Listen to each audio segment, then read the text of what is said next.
Assalamualaikum warahmatullahi wabarakatuh. A'udzu billahi minasyaitonir rajim. Bismillahirrahmanirrahim. Alhamdulillahirabbil alamin. Hamdan yuwafi ni'amahu wa yukafi mazidah ya rabbana lakal hamdu kama yanbaghi li jalali wajhika wa li 'azimi sultanik. Allahumma shalli ala sayyidina Muhammad wa ala ali sayyidina Muhammad. Amma ba'du fa ya ibadallah usikum wa bittaqwallahi taqullaha haqqa tuqatih wa la tamutunna illa wa antum muslimun. A'udzu billahi minasy syaithanir rajim. Bismillahirrahmanirrahim. والذين يتوفون منكم ويذرون أزواجا يتربصن بأنفسهن 4 أشهر وعشرا فإذا بلغن أجلهن فلا جناح عليكم فيما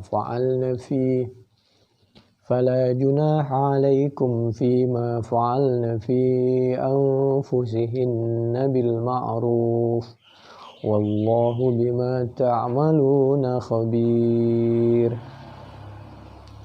Sadaqallahul azim wa sadaqa rasulul karim wa nahnu ala dzalika minasyahidin wasyakirin walhamdulillahi rabbil alamin. Bismillahirrahmanirrahim. Al-Quran Surah Al-Baqarah ayat 234. Walladzina, dan adapun orang-orang yutawaffawna yang ditinggal wafat, siapa alladzina minkum dari kalian, mohon maaf kami ulangi, walladzina, dan adapun orang-orang yutawaffawna yang diwafatkan, siapa alladzina para suami yang diwafatkan oleh Allah, minkum dari kalian semua, lalu wayadharuna, dan meninggalkan siapa alladzina yutawaffawna, meninggalkan azwajan kepada pasangan-pasangan, dalam hal ini wafat meninggalkan istri, maka azwaj para istri tadi yatarabbasna menunggu siapa azwaj iddahnya bi anfusihinna, menahan diri iddahnya 4 ashhuri wa 10, 4 bulan 10 hari. Yang dimaksud yatarabbasna, menahan diri itu apa? Nanti dijelaskan oleh Nabi Muhammad sallallahu alaihi wa alihi wasallam. Misal tidak langsung menikah untuk kaum perempuan, agar jelas dulu dalam keadaan tidak hamil, dalam keadaan sedang suci apa tidak. Yang kedua, supaya menunjukkan berduka karena ditinggal wafat suaminya. Ini tentu dijelaskan yatarabbasna ini di dalam penjelasan Nabi, lalu diantaranya tercatat di dalam hadis Bukhari. Kecuali orang-orang yang ingkar sunnah. Sekarang banyak orang ingkar sunnah yang tidak percaya kepada hadis-hadis Bukhari. Fa idza balawna ajalahunna, apabila sampai siapa azwaja para istri, ajalahunna menyelesaikan kepada ajalnya, iddahnya selesai, 4 bulan 10 hari selesai, fala junaha alaikum, maka tidak ada dosa alaikum atas kalian, fima fa'alna, di dalam sesuatu fa'alna yang melakukan siapa azwaj, fi anfusihinna, di dalam diri azwaj, bil ma'ruf, dengan cara yang baik. Artinya apabila telah 4 bulan 10 hari, maka kita harus memperbolehkan si perempuan tadi, ibu tadi yang telah ditinggal wafat suaminya, untuk menikah lagi dan berdandan dan lain sebagainya, tentu dalam tahapan yang telah ditentukan. Wallahu, dan hal adapun Allah, bima, dengan segala sesuatu, ta'maluna yang melakukan siapa kalian semua, khabir yaitu maha mengetahui sedalam-dalamnya. Artinya Allah mengingatkan agar kita melakukan dan meniatkan sesuatu yang terbaik karena Allah Maha tahu. Jangankan terhadap perbuatan kita, terhadap isi hati kita Allah Maha tahu. Sehingga wali atau keluarga dari suami atau bekas suami, keluarganya tidak boleh menghalang-halangi, memperlakukan ibu tadi diperlakukan dengan cara kurang baik. Demikian juga ibu yang ditinggal wafat suaminya untuk melakukan sesuatu dengan niat yang terbaik. Menurut Al-Baqarah ayat 234, apabila ada seorang perempuan ditinggal wafat oleh suaminya, maka iddahnya 4 bulan 10 hari. Untuk boleh menikah lagi, menunggu 4 bulan 10 hari. Bagaimana jika terjadi kasus seorang perempuan yang ditinggal wafat suaminya, tapi di sisi lain ibu tadi sedang hamil? Apa tetap 4 bulan 10 hari? Atau misal begitu suaminya wafat, 1, 2, 3 hari ibu tadi melahirkan. Karena di dalam Al-Quran surah At-Tolaq ayat yang keempat, iddah bagi ibu yang ditolak oleh suaminya sedangkan dia dalam keadaan hamil, maka iddahnya sampai melahirkan. Kalau sudah melahirkan, maka selesai. Ibu tadi boleh untuk menikah dan seterusnya. Yaitu a'udzubillahi minasyaitonirrajim. Bismillahirrahmanirrahim. Wa ulatul ahmal, adapun ibu-ibu yang sedang hamil, ajaluhunna, dan yaitu bagi ibu-ibu yang sedang hamil, ajaluhunna, adapun ajalnya maksudnya iddahnya, ayyadhna, yaitu waktu melahirkan. Kami ulangi, wa ulatul ahmal dijadikan mubtada, adapun ibu-ibu yang hamil, ajaluhunna, ini mubtada yang kedua, adapun iddahnya ayyadhna, ini khobar mubtada yang kedua. Nanti jumlah dari mubtada dan khobar kedua menjadi khobar mubtada yang pertama. Ajaluhunna, adapun masa iddahnya ibu-ibu yang hamil, ayyadhna, yaitu yadhna, melahirkan siapa ulatul ahmal, yadhna melahirkan hamlahunna, kepada kandungannya. Jadi bagi ibu yang hamil, apabila ditolak oleh suaminya, maka iddahnya sampai melahirkan. Nah, permasalahannya apabila ada seorang perempuan ditinggal wafat oleh suaminya, di sisi yang lain dia ini sedang hamil, maka dalam keadaan seperti ini diambil yang paling ringan dan paling mudah dan cepat selesai bagi kaum perempuan, bagi ibu-ibu tadi. Apabila ditinggal wafat oleh suaminya 4 bulan 10 hari. Misal ternyata begitu wafat suaminya 1, 2, 3 hari ibu tadi langsung melahirkan. Maka yang diambil iddahnya yang 3 hari tadi. Jadi asal dia sudah melahirkan, maka boleh ibu tadi untuk menikah lagi atau berdandan dan lain sebagainya. Karena apa? Karena Allah kepingin di dalam hukum Islam itu mana yang termudah bagi umatnya. Jadi yang lebih mudah bagi kaum perempuan adalah iddah yang lebih cepat selesai. Walladzina yutawaffawna minkum wa yadharuna azwajan wasiyatan li azwajihim mata'an ilal haul ghaira ikhraj. Ini dulu disampaikan bahwa suami yang yutawaffawna minkum lalu yadharuna azwaja, meninggalkan istri, maka suaminya wasiyatan li azwajihim, maka dia harus berpesan untuk keperluan istri-istrinya itu mata untuk diberikan masalah ekonominya supaya dijaga. Paling tidak ilal hauli sampai setahun. Wa ikhraj, tidak boleh mengusir ibu tadi dari rumahnya. Jadi sambil melakukan iddah, ibu tadi di rumahnya tidak boleh dikeluarkan, tidak boleh diberatkan, bahkan ekonominya dijamin. Kecuali apabila ibu tadi sudah menikah, kalau memilih tinggal di luar, maka diperkenankan. Ini pelajaran agar kita bisa menjaga dan menghargai istri kita.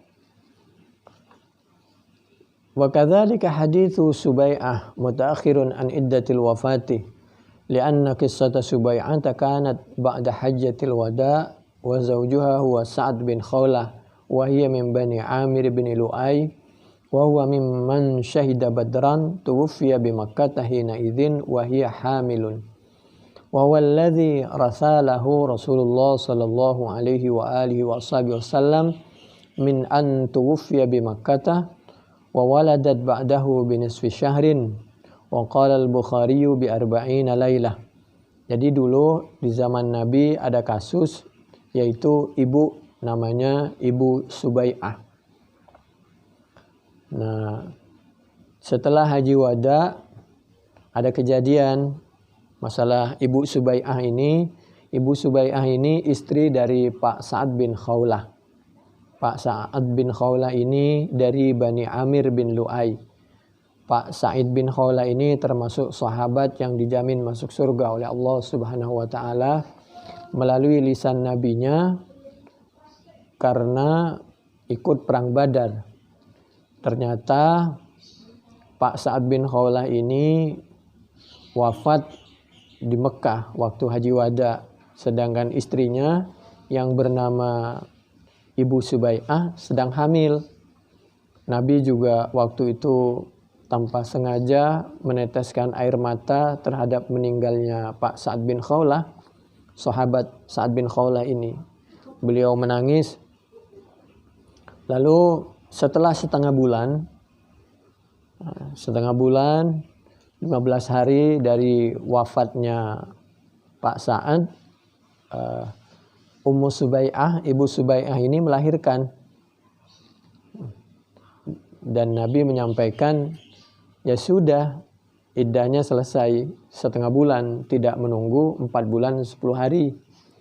Karena waktu itu Ibu Subai'ah ini sempat dilamar oleh seseorang.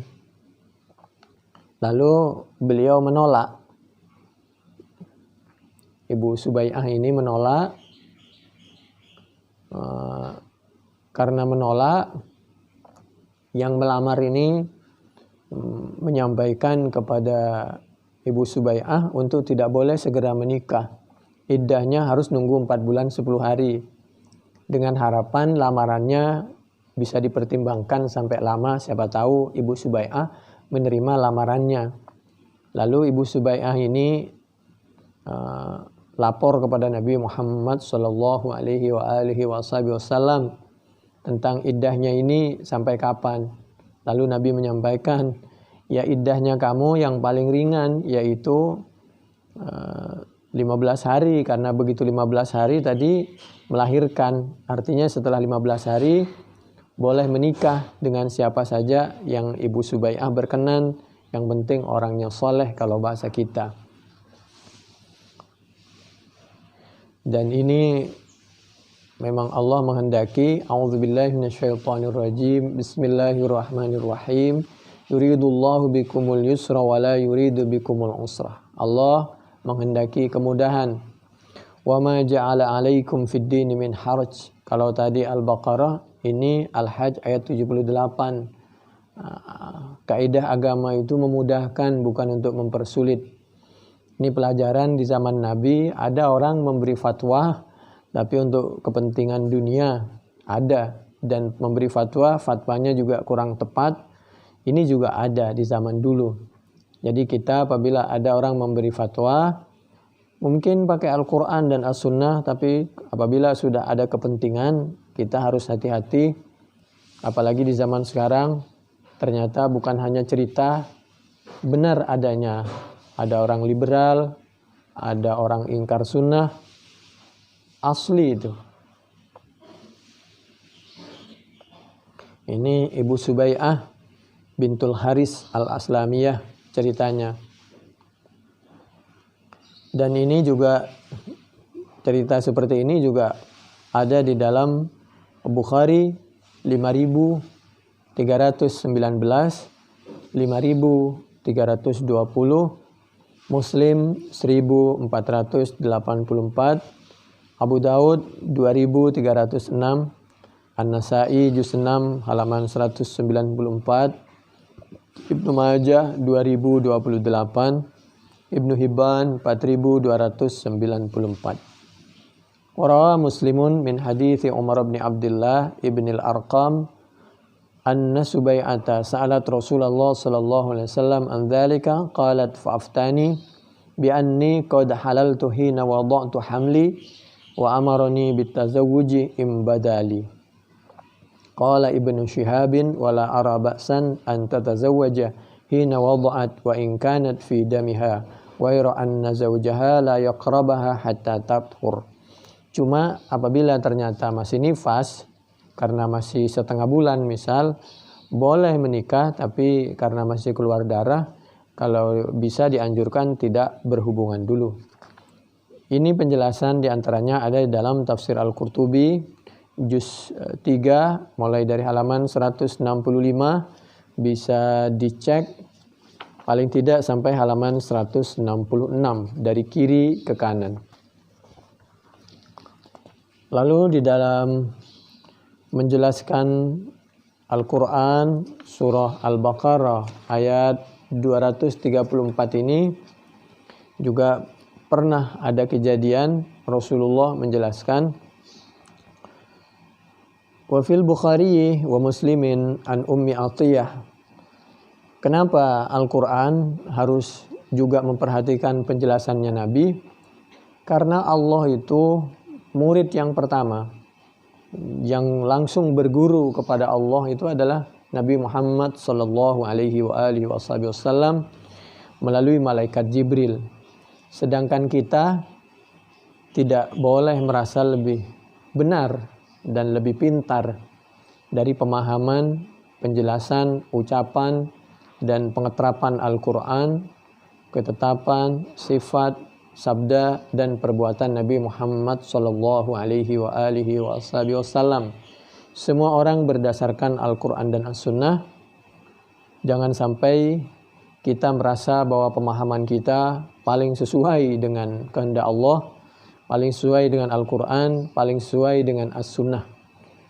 Karena agama ini sudah sempurna menurut Allah. Al-Maidah ayat 3, demikian juga As-Sunnah. Nabi mencontohkan Al-Quran, menjelaskan, mengeterapkan Al-Quran ini juga sudah sempurna. Ijtihad ulama yang hidup di zaman abad pertama, kedua, ketiga, para sahabat, para tabi'in, para tabi'in, para salafus saleh, beliau sudah menjelaskan. Tinggal kita memilih, tinggal kita membacakan. Jangan sampai kita menghakimi, merasa kita lebih baik, lebih benar dari Imam Bukhari dan imam-imam yang lain. Cukup kita menyampaikan, ada pendapat seperti ini, dalilnya ini, ada pendapat seperti ini, dalilnya seperti ini. Yang dimaksud ya tarabbasna, bahwa perempuan itu iddah tujuannya dan yang dilakukan. Wa fil Bukhari wa Muslim an Ummi Atiyata anna Rasulullah sallallahu alaihi wasallam qala la tuhiddu imra'atan ala mayyitin fawqa 30 illa ala zawjin arba'ata asyuri wa asyara. Jadi berduka kalau bisa jangan berlebihan. Misal 3 hari, atau kalau hubungannya suami istri bisa 4 bulan 10 hari. Ini satu sisi supaya bisa move on, bisa bekerja lagi, bisa punya semangat lagi, dan lain sebagainya. Karena kalau seorang istri ditinggal wafat suaminya, dia harus menghidupi dirinya, anak-anaknya, dan seterusnya. Sedangkan yang wafat itu insya Allah sudah mendapatkan surga, pembalasan dari Allah Subhanahu wa Ta'ala yang terbaik. La yahillu limra'atin, jadi wala talbasu sauban masbughan, di antaranya jangan memakai baju yang berwarna berlebihan sehingga menarik perhatian, sehingga kesannya tidak ada rasa prihatin terhadap wafat suaminya. Illa thawb asbin, jadi mestinya berpakaian yang sederhana. Wala taktahil, jangan berdandan berlebihan. Wala tamassutiban, jangan memakai parfum berlebihan, karena ini khawatir menunjukkan bahwa dia ini tidak ada perasaan empati kepada wafatnya suami, tidak bisa mengambil pelajaran terhadap meninggalnya seorang, apalagi hubungannya suami istri. Illa idza tahurat nubdatan, kecuali apabila tahurat nubdatan min kustin aw adfarin, kecuali apabila sedikit pakai sabun, pakai parfum, yang enggak boleh berlebihan. Di dalam hadis Ummi Habibah, kalau tadi dari Ummi Atiyah di Bukhari 313, 5341, 5342, Muslim juz 2 halaman 1128,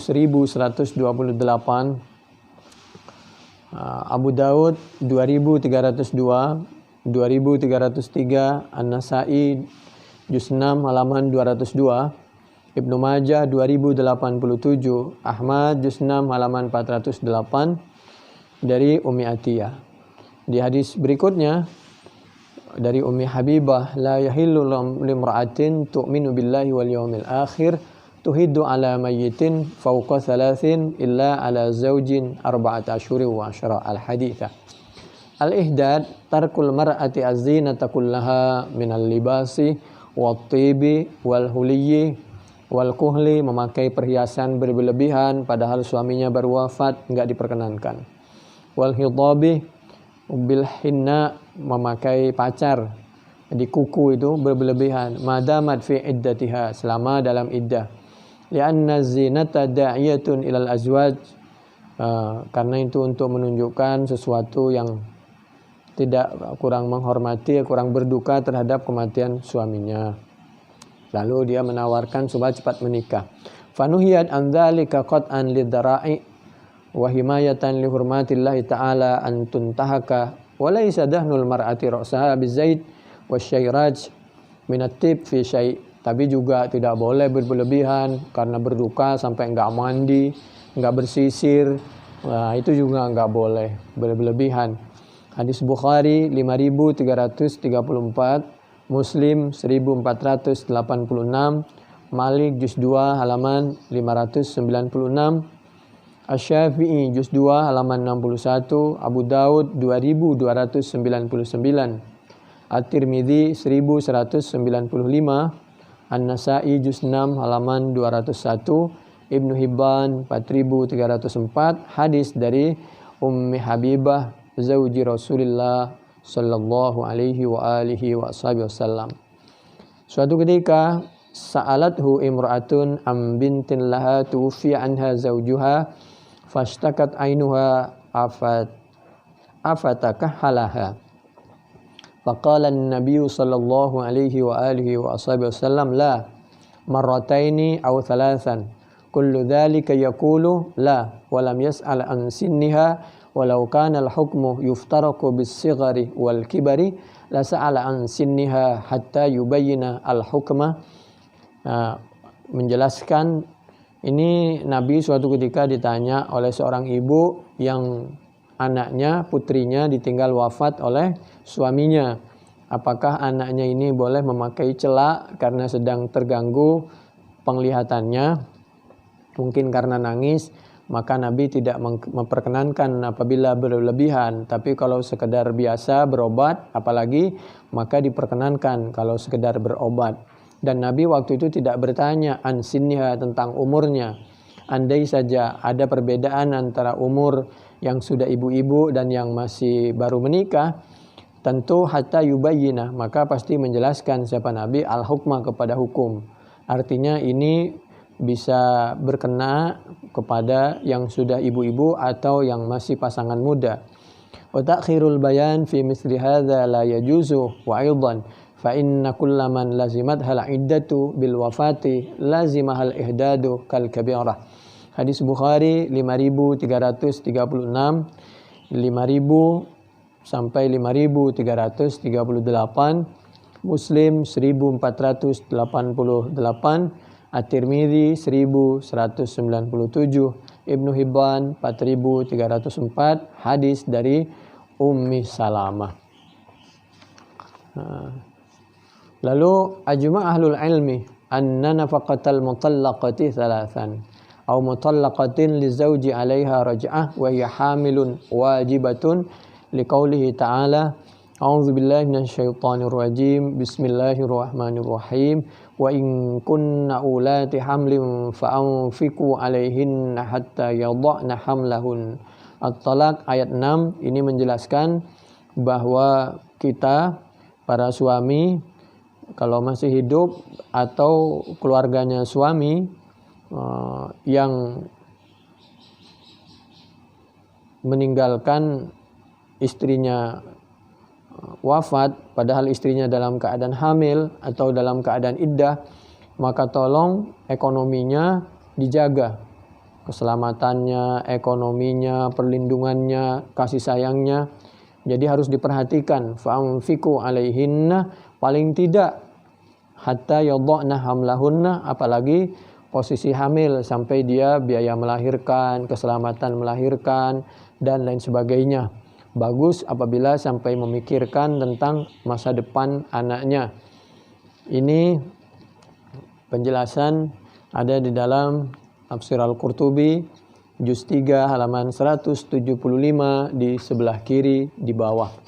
Demikian, mudah-mudahan bermanfaat. Wallahu a'lam bissawab. Assalamualaikum warahmatullahi wabarakatuh.